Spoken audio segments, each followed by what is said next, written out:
Let's talk about our way. Remember, you are not alone. Huda is the light in your home. We'll talk about Huda. We'll talk about our way. Come join us and have your say.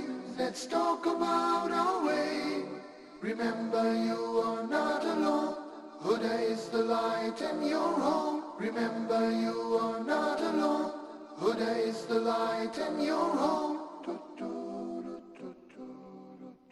Assalamu alaikum wa rahmatullahi wa barakatuh. Welcome, dear viewers from around the world, joining us on another live program on Viewers Pulse. And I'm your host for the evening, Junaid Dar. Dear brothers and sisters, I'd like to thank Allah subhanahu wa ta'ala for once again bringing us here on our program, uniting our hearts and giving us this beautiful opportunity to speak about His deen. Not just that, but let's also make mention of the blessed name of the Prophet Muhammad sallallahu alayhi wasallam. My dear viewers, today we have a very exclusive program on Viewers Pulse. We have so many different clips that we would like to look at, like to review, and like to discuss with yourselves and get your thoughts on the programs that we've been airing over the last week or so. Not just that, but we also have a theme running every single week on our program, Viewers Pulse. And this week's theme, for those who have jumped onto our Facebook page, you will see it is none other than hope. Now, my dear brothers and sisters, Islam is a religion of positivity. The Prophet ﷺ encourages the believers to engage in action, to engage in positive action. Allah subhanahu wa ta'ala makes it very clear inside of the Quran that success is for those who believe in Allah and do what? And do righteous deeds. So this is our faith. Our faith is connected to doing actions and doing righteous actions. But at times, we understand that life is full of challenges. Life is at times full of despair as well, due to the events that are taking place around us. Maybe we've lost a loved one, maybe we're going through a very difficult time financially, or our health, or something is wrong. But how should a Muslim respond to such a difficult time in his life? Not just that, what about if we look at things in a global perspective, and we look at the situation of the Muslims around the world? Should we have an attitude of despairing and feeling down, or should we be positive and have hope? That's our discussion for today. And we want all of you, inshallah ta'ala, to get engaged with us and give us your thoughts, give us your opinions on the subject. Now, my dear brothers and sisters, you can engage with us on a number of different ways here on Viewers Pulse.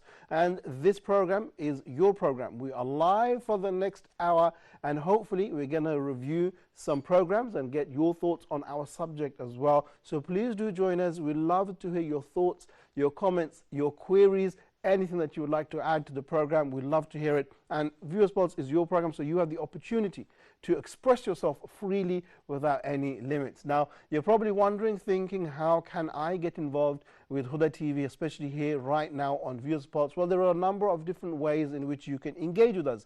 The first and foremost, and there you go, the numbers are on your screen. You've got two numbers. You can pick up the phone and call any of those two numbers. If you're calling outside of Egypt, then don't forget to use the code, which is right about there, 002.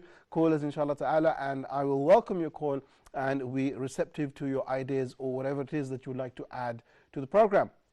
Now, if you can't get to your phone, you can also jump onto your emails and send us an email on our account, which is pulse@huda.tv. There we go, you can see that there as well. So drop us an email, inshallah ta'ala, we can answer your concerns and try our very best to respond as soon as we can. If there is a delay, please do be patient with us, but we will try our very best to get back to you as quick as we can. Now, my dear brothers and sisters, the next mode of communication comes through Facebook. And our Facebook account, very easy, you'll see it there, simple as Huda TV, or Huda.tv should I say.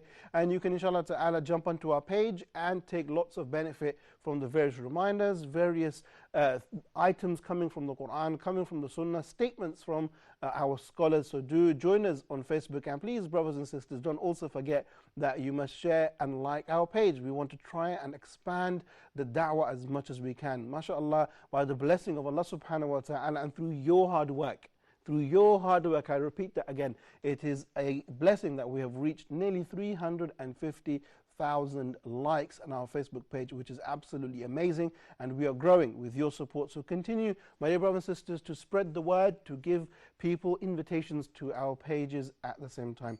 My dear brothers and sisters, our Facebook page also has a link which will take you to our official Huda TV webpage. And the webpage address is very easy, Huda TV. And one of the main features on our webpage is our itinerary. You can watch all of our programs, or you can see an itinerary of all of our programs, 7 days of the week, 24 hours of the day, so you can arrange your schedule, your timetable in accordance with our itinerary. You can see which is live and which programs are reruns, so you can take lots of benefit in organizing yourself by going to our website. My dear brothers and sisters, furthermore, I'd encourage you to jump onto our Twitter account, which is very simple as well, Huda TV channel. Do join us on Twitter, and the main benefit that you will get from being with us on Twitter is a direct link to our Facebook page. So any updates, any new bits of information, you will get it straight into your devices, tweeting away onto your Twitter account. So please do join us there, and inshallah ta'ala subscribe to Twitter as well. Now, my dear brothers and sisters, the next mode of communication comes through the most important mode, which is through YouTube. Now, please, when you jump onto YouTube, type in Huda TV, you will see our fantastic page, and that page has so many different articles, or should I say videos, going back, archived from when you first saw Huda TV. So much benefit take from. Not just that, but also live stream our programs, as many of you are watching right now. By the click of a button, you can watch all of our programs for absolutely free. Not just that, but to the right of the screen, you can also engage in a discussion, give comments and thoughts on the programs that you are watching. And don't forget, very, very important, when you do go to our YouTube page, don't forget to press that red button, that subscribe button. Inshallah ta'ala, we need to increase the number of subscribers on our Huda TV page, as we are a TV channel. So please do invite your friends and families to subscribe to our page.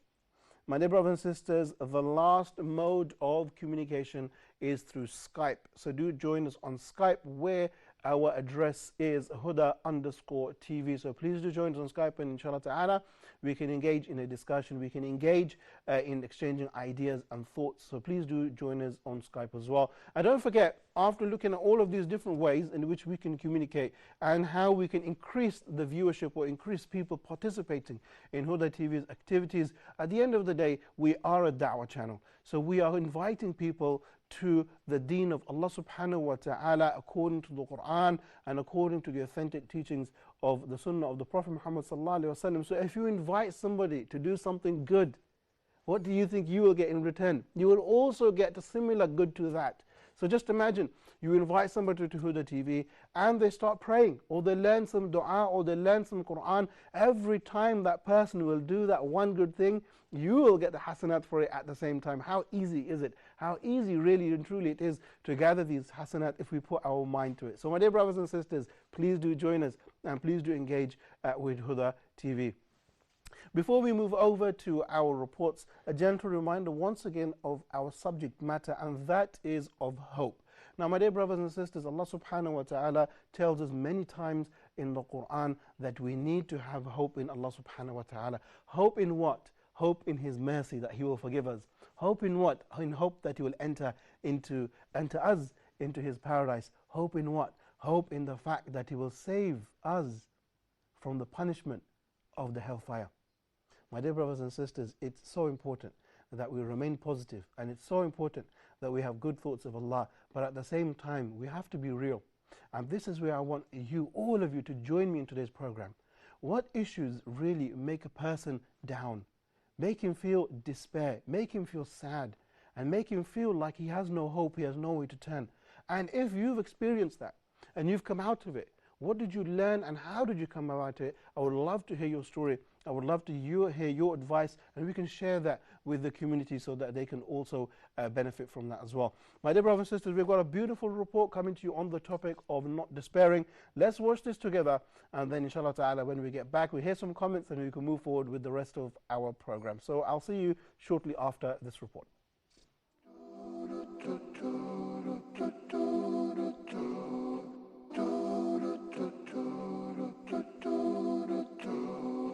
You know, if we're really going to have a relationship with Allah, if I'm going to have a relationship with Allah, please remember these words.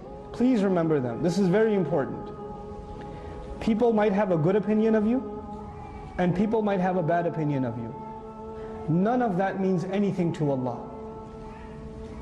Allah's opinion of you has nothing to do with people's opinion of you.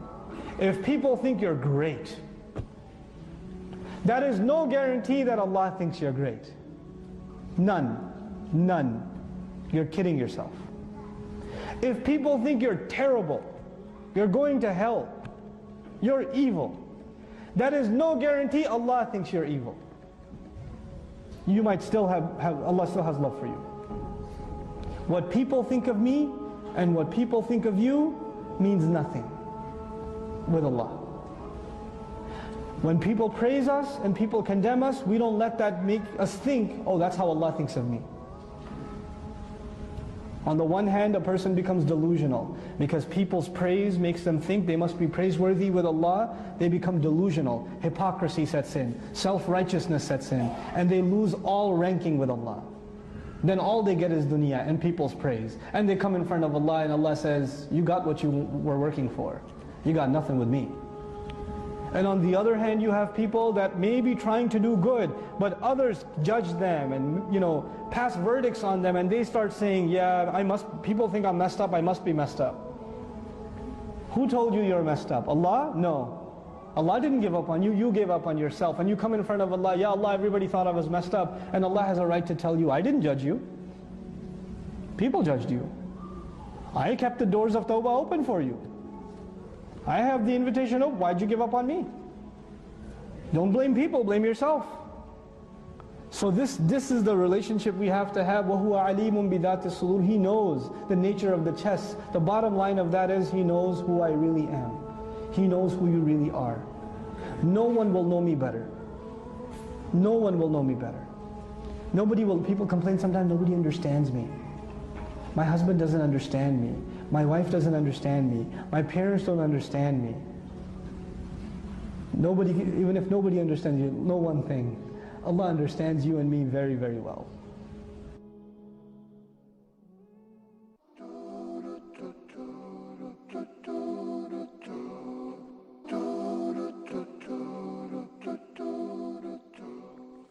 Assalamu alaikum wa rahmatullahi wa barakatuh. Welcome back, dear viewers, after watching that short report on the very important subject that we are discussing today, and that is of hope and not falling into despair. My dear brothers and sisters, you can see our numbers there on your screens, so please do pick up your phones and please do share with us your experiences or your thoughts or those things that you feel will benefit the program today on the topic of hope. We've got a number of people who have commented on our Facebook page giving us their stories, and inshallah ta'ala in due course we will discuss them and read each one of those out here live in the program on Viewers Pulse. So please do continue joining us and sharing with us your experiences. Now, my dear brothers and sisters, the topic of hope is one of the central themes inside of the Quran. When you look inside the stories of the prophets, you find nothing but hope. Let's look at the story of our blessed prophet Yusuf alayhi salam, when his father Yaqub felt that he had lost his son. He did not want Yusuf alayhi salam to go out with his friends, or his brothers should I say, because he feared that they would plot against him. And that's exactly what happened. A long story, the story Yusuf alayhi salam, where he was far away from his father. But what did his father do? His father, out of remorse, he cried so much that he even lost his eyesight. That's how much he loved Yusuf alayhi salam. But what did he do? What was that one thing that his father did which he was rewarded for at the end?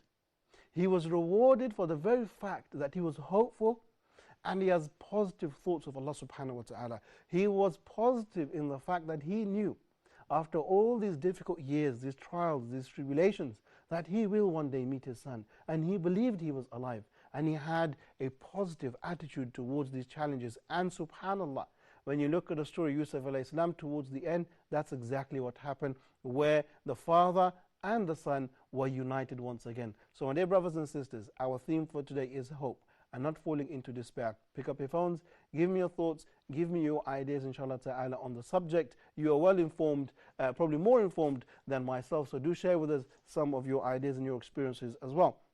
My dear brothers and sisters, we've got a number of different reports that we're going to be looking at today from a number of different programs. Well, let's look at our first report coming to us from our live program, which is Huda Tonight. You see that every single night of the evening. Let's watch this together, and then when we come back, we'll continue with our discussion.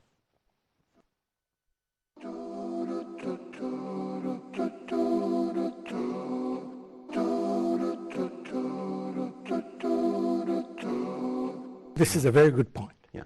This is the real challenge for any teacher now. In the past, the teachers used to deal with the students as if they are all of them on the same level. Now, we teach the teachers that there are at least 3 groups: the average group and the high skillful group and the low skillful, the low attainers group, as if they are 3 or close to 3. So when I teach them, I have to divide them into these groups. And I do this. When I teach, for example, the low achievers, I spend most of the time with the low achievers while I keep the other 2 groups busy doing some other tasks. But I myself, I sit with those ones because they need extra help and they need extra explanation than the other 2 groups.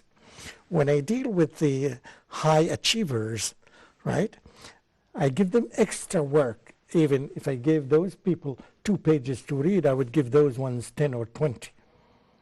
And I give the average 3 or 4.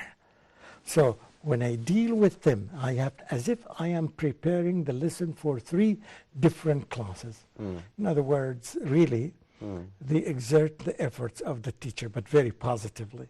You feel very proud when you feed each one of them something that's different from the other, as if you are doing 3 preparations to deal with the individual differences. And sometimes you'll find that the assistant is taking care of one of the groups. If the assistant is very skillful, he can take care of this group, or he can take care of the low achievers. But anyway, as if they are 3. I hope it stops at this. Now we are going further now. The IPD, something's called IPD, individual plan for every individual. In other words, I sit with 20 students and I deal with them, each one differently, because I know the capacity of each one of them. So I give this something different, slightly different from this. And I give those 2 slightly different. So I deal with them in... I think that would be the optimum. Absolutely. Yeah, because when I was thinking of what you were saying, if we apply it to a football team, for instance, then you have this speedy right winger. So you will give him this task of, you know, going back and forth down the wing, more fitness perhaps, exercise on crossing the ball. And then the defender, he would have a different type of exercise. Absolutely. The goalkeeper, a different type. Absolutely. The man who, the player who needs to lose weight, a different type of exercise. You can be a very good teacher, by the way. I was just saying, but that's the optimum, isn't it? I mean, to deal with each individual different, not to divide the class into 3 groups, but to divide it in 20 or 40 or the number of students. Yes, that's the optimum. not only that. Yeah, that's the optimum. The right wing would develop his right leg stronger than the left one. Yeah, sure. In comparison with the left wing, we would train his left leg more than this. Different from the center forward, right? Yeah. He wants to play with his head more, maybe. Head and 2 legs and together. 2 legs together, right. So absolutely, each one of them requires special skills. Yeah. This is exactly what training. we are looking for. Yeah. But look at the image, the whole image. If you don't do this, beside you in the other classroom, there is a very skillful teacher. You don't do this, but he does this. So what happens at the end of the first month or 2 months or the first semester? You have a class with much better Absolutely. You performance. find the students here in his class are running, while the students in a different class are very slow achievers. So that's what's happening. And if you don't do this in your school, all other schools are doing it. And if you don't do it in your country, right. Very good. If you don't do it in your country, all other countries around you in Europe and in America and in Asia nowadays, yes, they are doing this. So you have to run at the speed of the world. Yeah. It's no longer fit at all that you isolate yourself and you teach your class without knowledge about what's happening in the other classrooms. Indeed.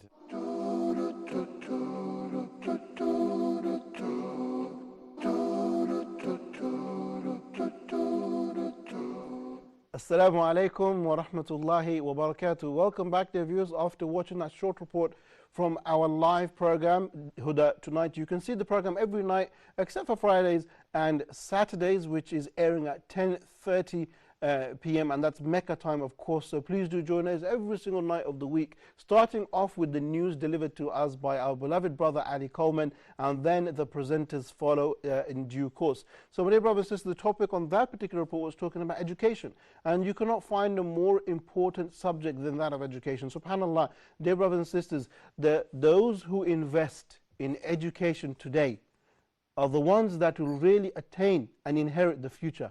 They will be the ones who will be the leaders and the developers of the future, the ones who are investing in education today. Unfortunately, you find many of our Muslim communities are lagging behind when it comes to education. Some of our systems, our curriculums, our processes when it comes to education are very behind, and we really need to play catch up, and in order for us to develop ourselves. I believe that the Muslims around the world, different countries from the east to the west, we are, mashallah, very intelligent people. We produce thinkers, we produce philosophers, we produce scientists, but we need to produce a system in which we can have more people developing their ideas and their thoughts. Not just that, but also developing their own language so they can progress at a lot faster pace. Because if you have to progress at a different language, you will always be playing number 2 and not number 1, because it's not your native language. So we need to invest in translation or invest in our own language at the same time. My dear brothers and sisters, education is a very important subject. Let me remind you once again of our theme for today, and that is the discussion of hope or despair. Now, my dear brothers and sisters, if you have any discussions or ideas or stories that you would like to share on how you came out of depression or how you came out of despair, please do pick up your phones and please do share with us your thoughts. Let's move over to our next report, which comes to us from our live program, Gems of the Heart. And then when we come back, hopefully we'll read some of your comments on Facebook and get some comments on the program as well.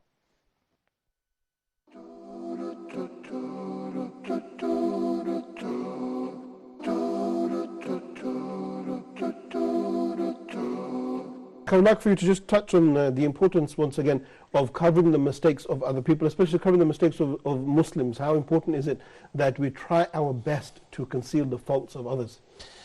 To understand this concept very well is that we need to weigh the benefits and the losses of everything. Okay. And always what is the normal or the principle that a Muslim should follow is to conceal the sins of others. So this is the original status that a person is always in, unless it's proven without any doubt that having some level of exposure of the sin or the faults of others because it has a great benefit or to push away harm. Okay. So this is an exception, this is not the norm. So the norm is that we conceal the faults and the sins of others that we get to know. Sure. Even it's the closest person to us, one's wife, one's husband, one's children even. You know, not every single mistake that they do you have to expose them. You know, and there is a big difference between exposing them and bringing the person to yourself and to advise the person in a very nice way and to take levels and to step by step so that the person would stop committing the sin. And of course with upbringing a person can punish his children, of course, but the levels of doing so, not from the first instant of the sin, but rather to wait one step after the other, and under all conditions the concealing of that fault so that the person does not then feel that I don't care if people know, because he's already exposed and he get into another level of transgressing against the orders of Allah subhanahu wa ta'ala. People interact with each other all the time. People have co-workers, they meet people, they even social media, things of that nature. And you would find that it becomes the norm is for people to expose one another. Okay. And it becomes not just the norm, that it becomes something that is nothing wrong with it. Even you would find people, when someone is running for office, for example, they have to expose his past. When it's something that a person is making sure that it's concealed. Right? And this is not to say that we should conceal thieves so that they continue to steal. You know, of course not, and these things has to be done in the right perspective. But we're talking about also the sins, the individual sins. We're all sinners, we all commit sins. And the best of the sinners, as the Prophet ﷺ said, those who repent to Allah subhanahu wa ta'ala. And some people, they expose themselves, as we said. And I've asked more than one time, when people feel guilty, they feel that they are hypocrites if they don't expose their own sins after they repented to Allah subhanahu wa ta'ala from it. Okay. And they say people think that we're righteous when we were not. And they feel that they are urged to speak about their bad past and so on. No, you should. This is the orders of Allah subhanahu wa ta'ala to conceal yourself.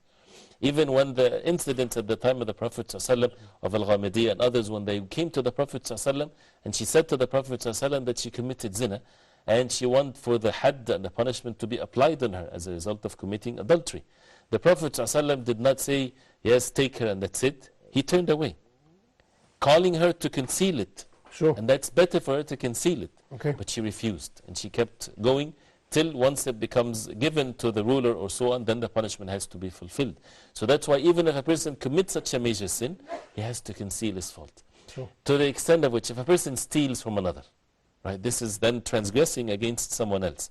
And if that person repented to Allah subhanahu wa ta'ala, he has to return the money that he stole. Okay. But he doesn't have to expose himself. Sure. He doesn't have to go forward to that person and say, hey, listen, I took money from you, so here's the money. He doesn't have to do this, because harm can come as a result of this. Sure. If he repented to Allah subhanahu wa ta'ala, he can put it under the door, put it in his bank account, whatever. The money has to be returned definitely, Sure. but he doesn't have to expose himself.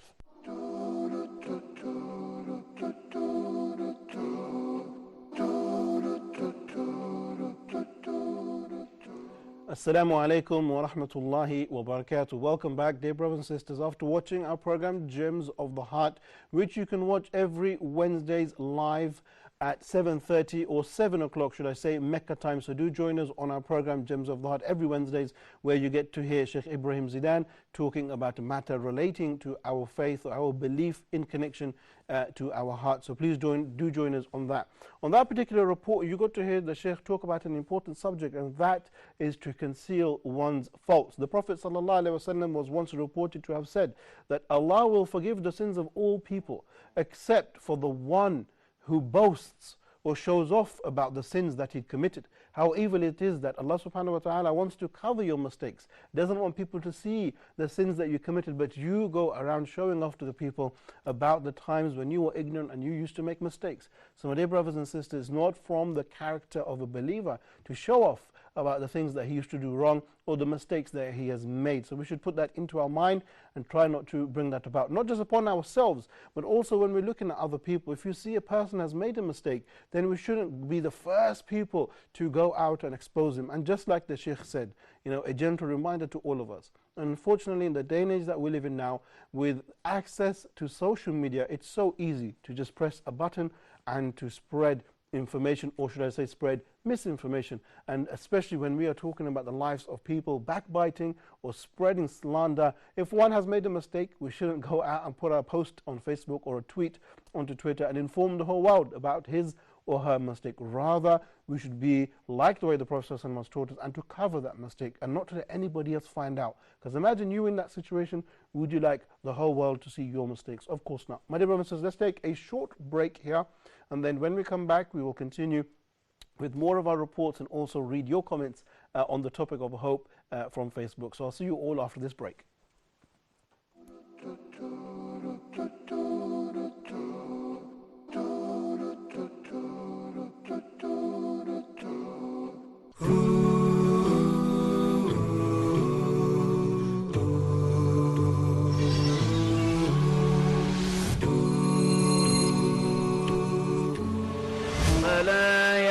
يتدبرون القرآن.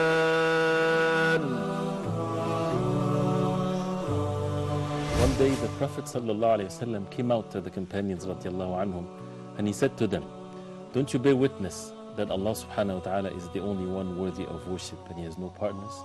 Don't you bear witness that I am the messenger of Allah?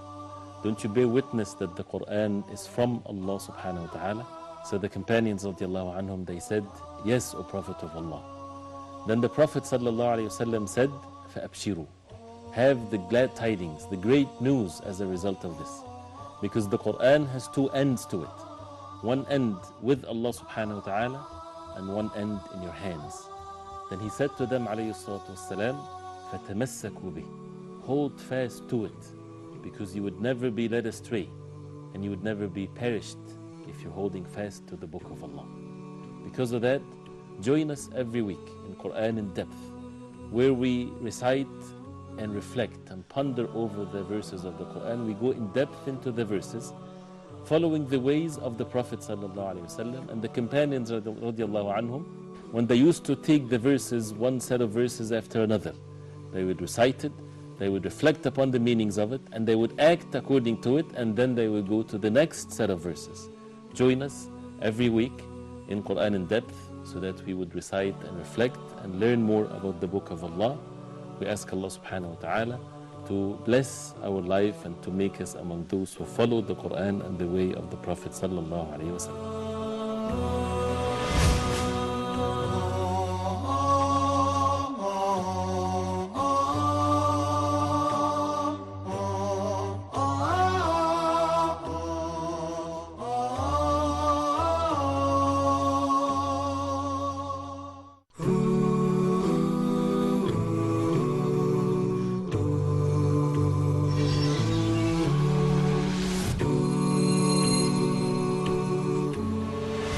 That group of category is one of these 7 people who will be under the shade when there is no shade but Allah's shade on the Day of Judgment.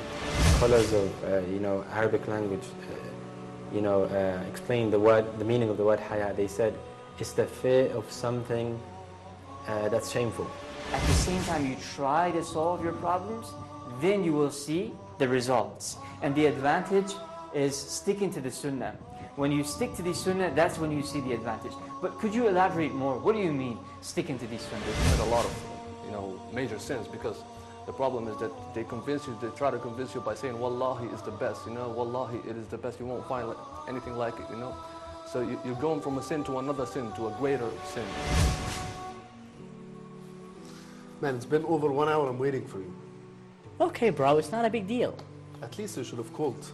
Oh, not again. Don't get too serious. عباد الرحمن الذين يمشون على الأرض هونا وإذا خاطبهم الجاهلون قالوا سلاما. So let's get inspired. Let's get motivated to worship Allah in the best way. Let's get motivated not only to worship Allah in the best way, but to race to do good deeds. Join us in this program, Islamic Motivation, by your brother, Rayyan Arab, exclusively on Huda TV.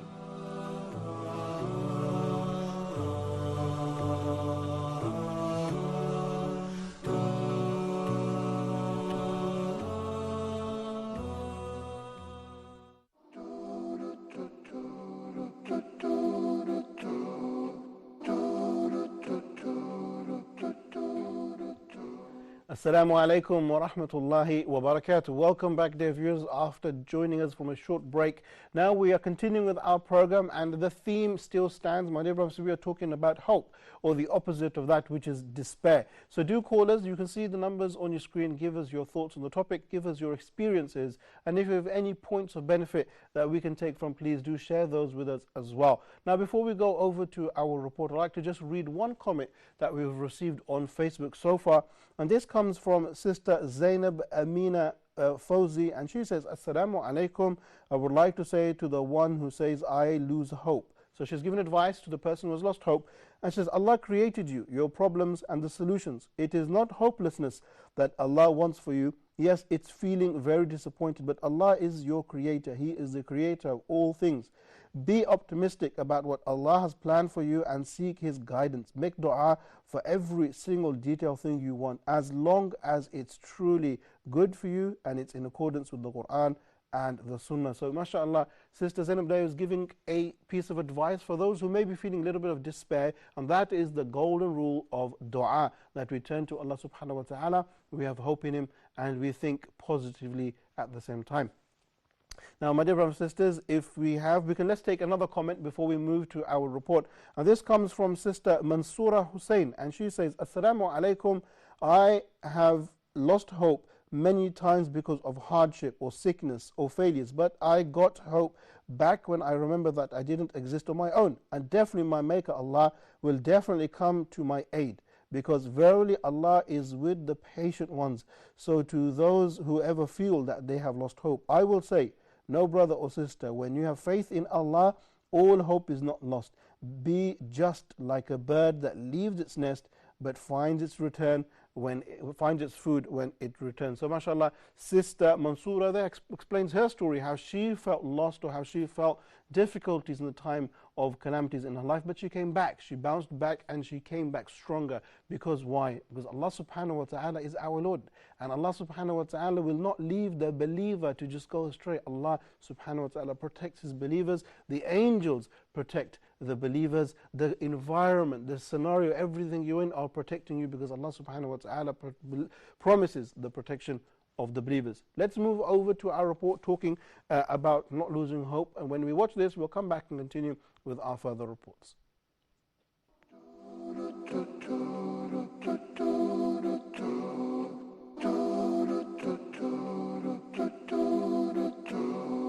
When we do something shameless, when we wrong ourselves, who have we disappointed? Allah Azza wa Jal. We've disappointed Allah. So naturally shaitan takes advantage of this. He comes to you and then he says, you're going to go pray now, you hypocrite? You do this shameless thing, you do this and that, and now you want to go attend a class? Now you want to go do, ibadah? You're such a two-faced person. So this person says to themselves, yeah, I shouldn't go pray because I'm two-faced. Shaitan takes advantage. He distances you from Allah. And we're embarrassed to go before Allah Azza wa Jal. But the true muttaq, he does something wrong. He does something wrong. And immediately what does he do? He remembers Allah. Dhakarullah. There's not even fa, no thumma, nothing. Dhakarullah, immediately. فَاسْتَغْفَرُوا لِذُنُوبِهِمْ. Then they asked Allah to forgive for their sins. And the word for sins here, dhunub, comes from dhanab actually, a tail. That which you're not proud of. That which humiliates you.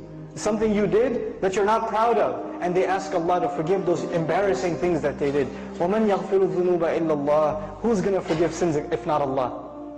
Who are you going to go to? Where else you got to go? Who knows the things that you and I have done wrong except ourselves and Allah?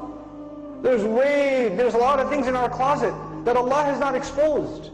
And only Allah knows, and we have to find the time to ask Allah to forgive. This is the main attribute of people that are described that enter Jannah. أُولَٰئِكَ لَهُمْ جَنَّاتٌ تَجْرِي مِن تَحْتِهَا الْأَنْهَارُ. The ayat are coming. The sandwich between mentions of Jannah. And the last thing I share with you about this final passage, one time I was with my family and we were at a mall, and this other mom, her child, she was yelling at her child. This mother was yelling at her child, and the kid's crying his head off. And she even gave him a little, But you know where the child went? After he even got hit and yelled at? He's still holding on to the mother. He's not letting go. Everywhere else around there are these ugly, gigantic strangers. He doesn't want to deal with them. Even if she's angry, even if she's disappointed, even if she's upset, his whole world, his whole shelter, his whole protection, where is he going to go except? His mother. And it made me think, subhanallah, when you and I sin, when you and I disobey Allah, where are we going to go? Where else is there to go? Who do we turn to? We don't have anywhere else to turn. So even if we disappoint our Lord, even if we fall short of the standards He set for us, the true muttaq, the hopeful of Jannah, he never loses hope in Allah. لا تقنطوا من رحمة الله. Don't lose hope in the mercy of Allah. You're not allowed to lose hope in the mercy of Allah.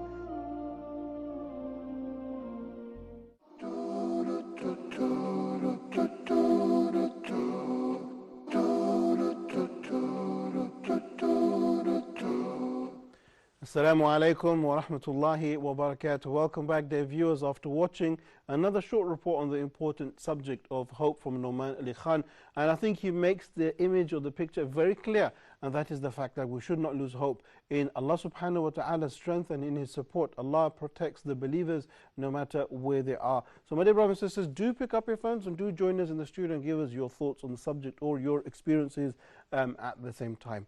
Let's read a comment that somebody has put forward on Facebook with regards to the topic of hope or despair.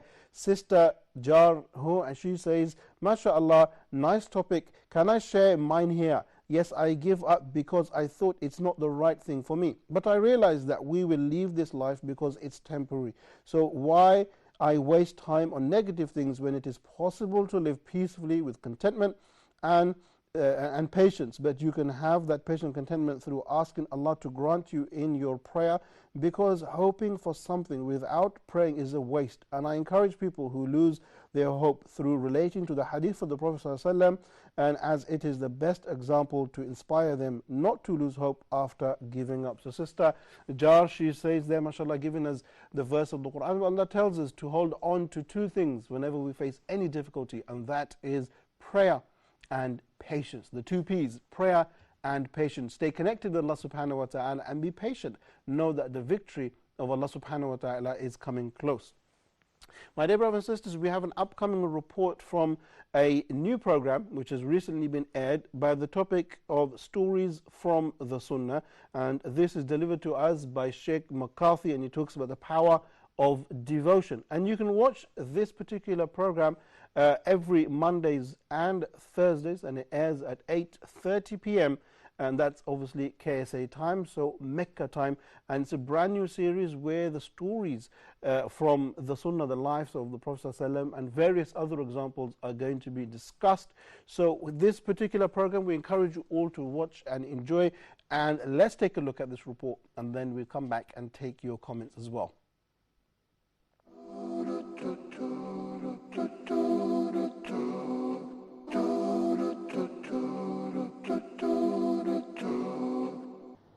Jurayj al-Abid, Jurayj the worshipper.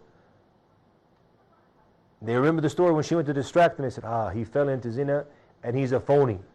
He's somebody who's pretending to be worshipping Allah subhanahu wa ta'ala, but he's a fraud. So they were very angry, because here there's people that supported him and talked good about him for all these years, and here's somebody on the side, behind the scenes, fornicating, a'udhu billah. So they came and they took his monastery and they broke it down and they beat him up. They started to hit him and beating on him. He said, Malakum, he said, what's wrong with you? What are you doing? And they said, you fornicated with the prostitute and you got her pregnant, and now she has a baby from fornication. A baby born out of wedlock. And he said, hold on. He said, where's the child? He said, bring the child to me. But he said, first, let me go and pray, and then I'll come back. So they let him go and pray.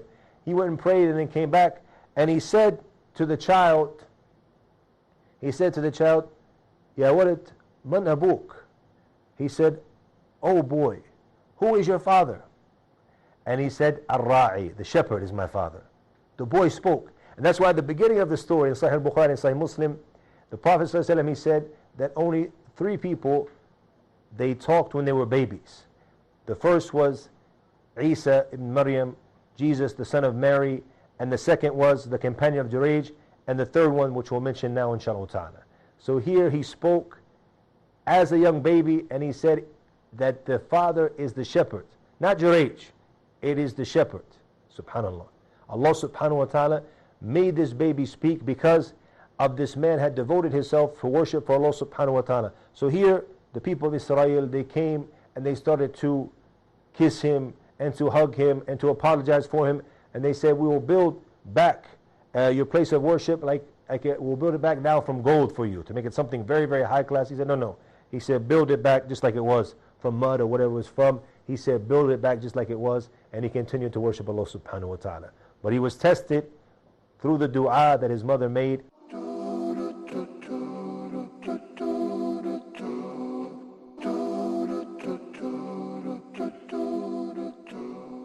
Assalamu alaikum wa rahmatullahi wa barakatuh. My dear brothers and sisters, what an interesting report they're coming to you from our program Stories from the Sunnah, delivered to us by Sheikh McCarthy. MashaAllah, you got to hear a very inspiring story there, and as the Sheikh said, that only 3 people in our history have spoken as babies, and that particular story where that baby spoke and clarified who his father was. Now, I'm sure, just like myself, you're intrigued to hear the rest of the story, but you've got to tune in and watch that on every Mondays and Thursdays, and that's 8:30 Mecca time. So do join us on that program and get to learn more about the stories coming from the books of Hadith. So my dear brothers and sisters, do join us on those programs. Furthermore, our topic still stands, and we are inviting phone calls and inviting people to join us on our Facebook page as well, to give us their thoughts on the topic of hope, on their thoughts on the topic of despairing. Now, today, in this day and age, we find that the solution, unfortunately, some people have turned to when it comes to despairing is through antidepressants, by taking drugs or by taking pills or by taking all sorts of things that really and truly in the long term will cause more harm. Unfortunately, we find people that really go to the edge when they are suffering so much, and this really is a very sad story of people taking their own lives when they really think that there is no more return, there is no solution. But Allah subhanahu wa ta'ala, the Lord of the universe, tells us He is the most merciful, He is the most loving, and He is the most caring. And not just that, He is the most forgiving. So why turn to such catastrophic solutions to this problem? Allah subhanahu wa ta'ala opens His arms and welcomes all the people, Muslim as well as non-Muslims, and shows His protection to them. My dear brothers and sisters, let's move over to our next report. And this report comes to us from our very beloved program, Correct Your Recitation, where we get to hear some of the most outstanding recitation here on the channel. Let's watch this, and then when we come back, we will give a conclusion and hopefully read some comments about the program too.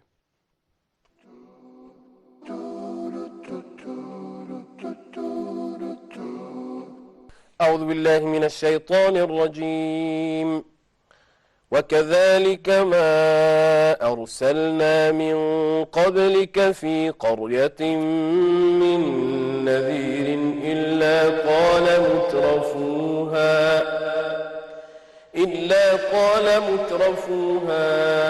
إنا وجدنا آباءنا على أمة وإنا على آثارهم مقتدون قال أولو جئتكم بأهدى مما وجدتم عليه آباءكم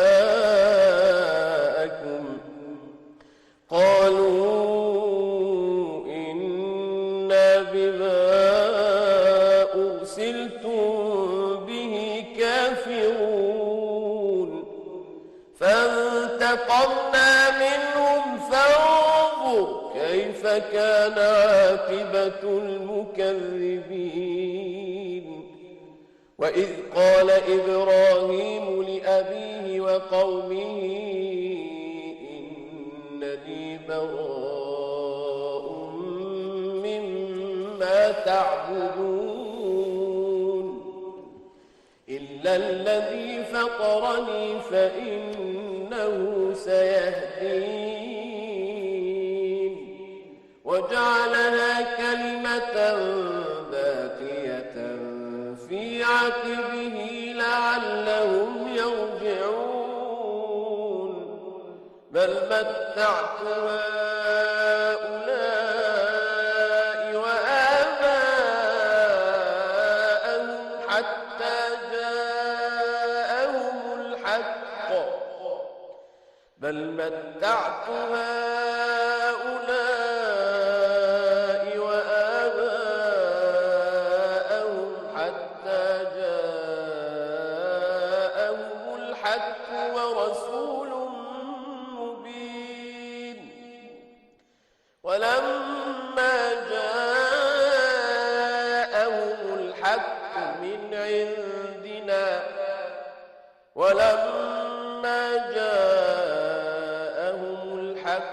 قالوا هذا سحر وإنا به كافرون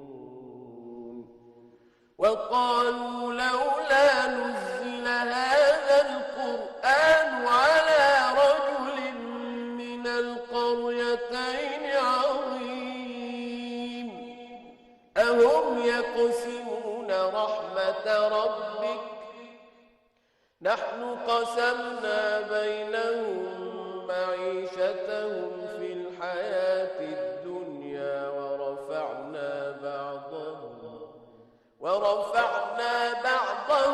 فوق بعض درجات ليتخذ بعضهم بعضا سخريا ورحمة ربك خير مما يجمعون بارك الله فيك يا شيخ عبد الخالق.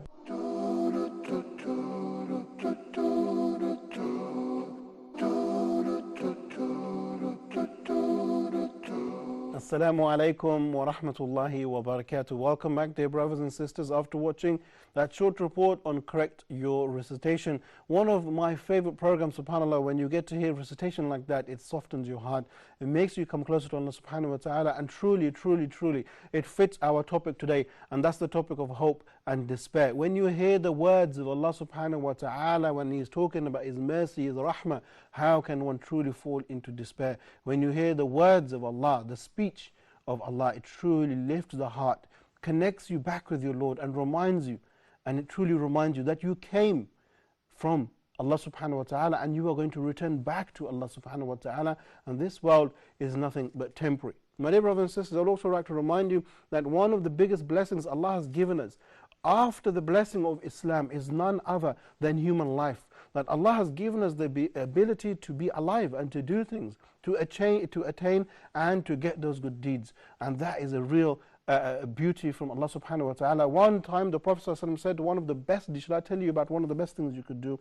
It's to live a long life and to do lots of righteousness. The fact that Allah has given us life is a bounty and is a blessing in and of itself. When a person wakes up every morning, what does he say? He makes a blessing, he makes a prayer to Allah subhanahu wa ta'ala, where he says, Alhamdulillah alladhi ahyana ba'dama amatana wa ilayhi nushur. That to Allah subhanahu wa ta'ala we came. Allah, it's a blessing. Allah allowed us to wake up and allowed us to live, and to Him we are going to return. My dear brothers and sisters, I'd like to conclude on the verse that was mentioned inside of the program, and this really sums up our program, where Allah subhanahu wa ta'ala, He tells us very clearly, قُلْ يَا عِبَادِي الَّذِينَ أَسْرَفُوا عَلَىٰ أَنفُسِهِمْ لَا تَقْنَطُوا مِنْ رَحْمَةِ اللَّهِ.